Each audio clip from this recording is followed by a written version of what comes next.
Mentioning all things D, one of our Forbes executive editors, John, happened to be your first hire. He was, at All Things John D. Peczkowski. So I asked him what I should ask you, and he said, in part, he gave me a few good tidbits, but he said, what's the point of knowing the bigs if you can't help the littles? That's right. What does that mean to you?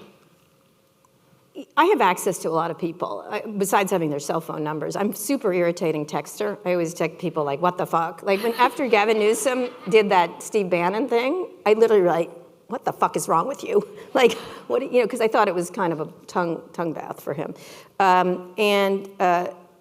had a good debate, but if you have access to people and tell them things to their face, you're helping, they are surrounded by, as they get wealthier, and I knew most of them before they had money. Like I knew Jeff Bezos when he was poor, I knew Sergey and Larry when they were poor. Like, what's the point of being there if you don't tell them the truth? And what happens, unfortunately, with some of them, not all of them, Mark Cuban's really good with feedback, right? Because he's an adult. Even Tim Cook is great with feedback. I was supposed to go to the thing, but I went to the morning show instead, because of course I did. And they showed the new phones yesterday.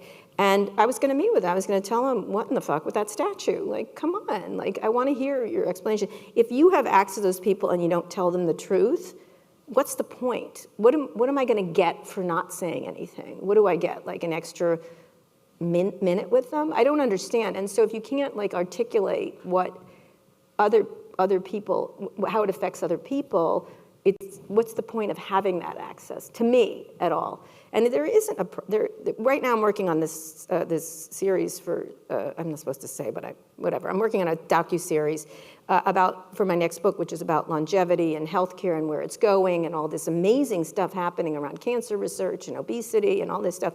And it was born out of the narcissistic dinner parties I'd have to have with these men in Silicon Valley who are trying to body hack.